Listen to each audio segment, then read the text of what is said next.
Hi YouTube, it's Lena, and I'm here today with a review of the, let me get this, Lancome Matte Shaker High Pigment Liquid Lipstick. That is a mouthful. So I received this from Influenster, free for my review. I don't have to give it a good review. That's the joy of Influencer. They really don't care what you think of it. They just want an honest review. And honestly, I'm kind of torn on this product. There are good and bad points, but first, let me give you the facts.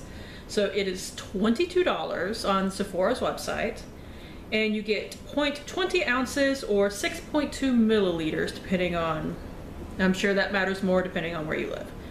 My shade is in Pink Power, and it is a really pretty shade, I will give it that.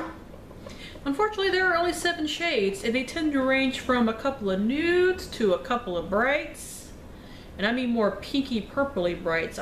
They don't even have, like, you know, a red or anything like that. So shade range on this is terrible. You know, almost, I actually did a comparison later of other liquid lipsticks for price point per what you get. Every other one that I looked up, and there were ones that I didn't even write down, had more shades than this. Every single one of them. The Hourglass Opaque Rouge liquid lipstick even had a couple more, I want to say. And that one didn't have a lot either, but it at least had a red. But moving past that. First off, is it pigmented? I don't know, you tell me. So how you apply it is you shake it just like their Juicy shakers. And then you take the little applicator, which looks like a nipple, let's be real, and then you just dab it on. Now I'm going to dab a little bit extra because honestly this comes out more like an oil.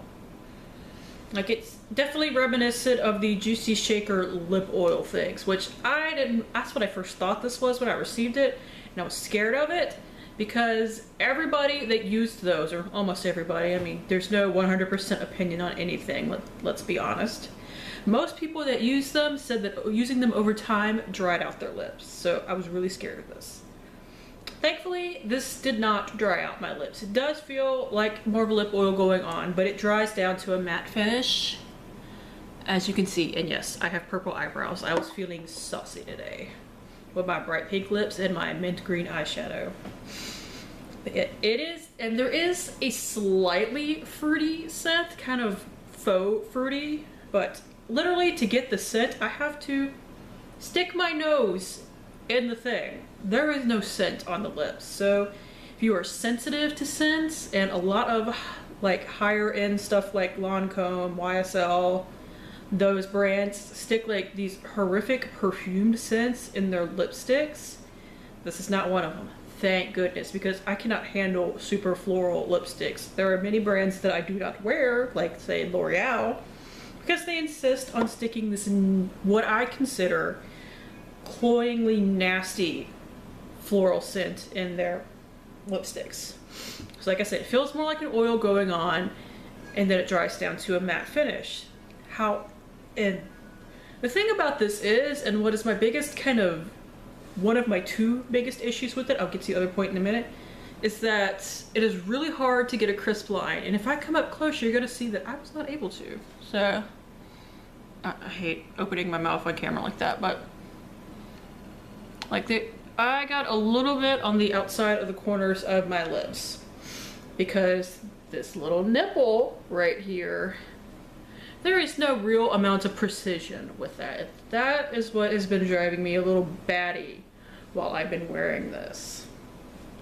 And you know, most other liquid lipsticks, because they stain, have like those nice little doe foot applicators like in the Kat Von D and everything, but this basically just about everything has some kind of crisp, smooth style of a doe foot applicator, even if the applicator wand is huge and kind of bulky.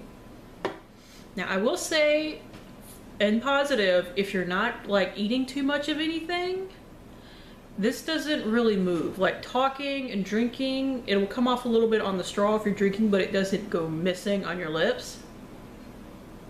Just tapping it, you get a little bit of color pull away, but it's not like smearing. And it does fade pretty gracefully as far as I can tell.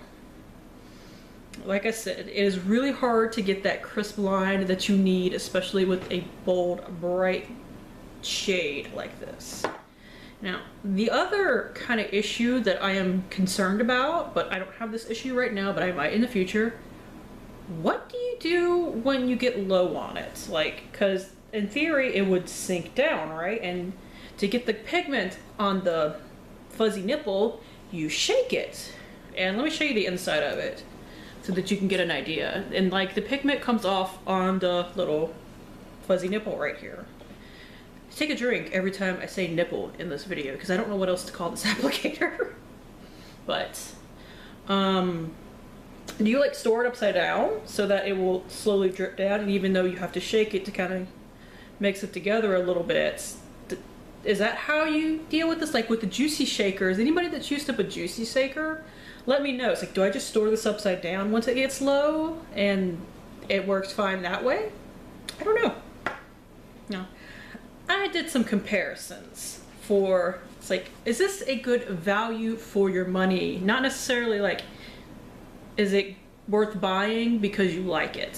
So if this is something that you do like, if this is something that interests you, are you getting enough product for your money versus other brands, especially since the shade range is really terrible? So I pulled up a lot of brands, and I just did this on Sephora. I didn't do this for any drugstore brands or anything like that, because let's be honest, when you buy a high-end brand, you are partially paying for the name. We all know this, we all accept this. Let's pull forward. So just in comparison of brands I found on Sephora. Two Giorgio Armani ones. The Lip Magnet Liquid Lipstick is $38 for 0.13 ounces, which you pay more for less, so I'll probably pass on that one. The Lip Maestro, on the other hand, is $38 for 22 ounces, so you're at least getting the same amount of product. Now, the ever-famous Kat Von D Everlasting Liquid Lipstick is $20 for 22 ounces, so you're getting a little bit more for a little bit less. And Kat Von D, I know she like just released a whole bunch of new shades, so any shade you could possibly want, they have. The Smashbox Always On Lipstick, liquid lipstick, is $24 for 0.13 ounces, and it's one of those that, while it has a doe foot applicator, it has a what would you call it? Like the part that you hold, it's square and kind of big, so that can be a little awkward. Plus you only get like half the product for more of the cost, although they do have a decent shade range. The Sephora Creamy Lip Stain, you pay $14 for 0.169 ounces. It's apparently not quite 0.17. They also have a huge shade range. They released a bunch of new colors relatively recently. And I've only ever tried the red one from that. Like, a friend of mine sent me the mini that came in the Sephora Play Box in December. Let's see, we have the YSL Vinyl Cream Lip Stain. You pay $36 for 0.18 ounces. That's more for less. The Too Faced Melted Matte Liquefied Longwear Liquid Lipstick is $21 for 0.4 ounces. And that is the highest amount that you get in any of these that I'm reading off, by the way. So if I have no idea if those are any good or not. I've never tried them. I've heard good things, but I've never tried them. That's a really good bang for your buck right there. Of course, you also have to think, am I going to go through a certain amount in enough time before they go bad? So you may not want to get a ton of product, but you do want to get, you know, good money for value. The Stylist Day All Day liquid lipsticks are $24 for 0.1 ounces. That is tied with the Hourglass for the lowest amount that you get in your package. So that kind of threw me off. I didn't realize that those full sizes were that small. I only have minis, but I have a couple of minis that have come in like different boxes and whatever. Let's see, the Tartiste Quick Dry Matte Lip Paint is $20 for 0.2 ounces, so that's right on par with the Lancome one. Slightly less, but you get the same amount of product, and it's only $2 less. The Hourglass Opaque Rouge Liquid Lipstick, which, by the way, I do not really care for these, and I like most of what Hourglass puts out. They also have funny packaging issues. Anyway, it's $28 for 0.10 ounces.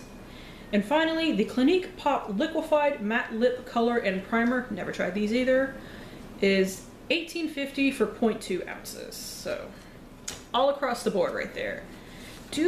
So you are getting, as far as liquid lipsticks are concerned, a pretty on par value for money. Like most of these tend to range in the $20, 0.2 ounces. So it's right on par there. But because of the weird applicator situation on this, I would likely not purchase another one, nor would I necessarily recommend it. Maybe if you got better lip stuff applying abilities than me, you might like this, but it does have no scent. It doesn't dry out your lips, so the product inside is really nice. I will say that. I just, I wish they had more colors. Maybe these are brand new, by the way, so maybe if these take off really well, they'll put out more colors. That has seemed to have been the case for a couple of these liquid lipstick brands, and like I said, I didn't even write everything down. I just took a sampling all across the board. So overall, it is a pretty good product, but the applicator and, the lack of shade range at this time, I would probably not pick up another one, but I will happily use this. So there you go. Thank you guys for tuning in. As always, I do really appreciate it, and hopefully I will see you later. Bye.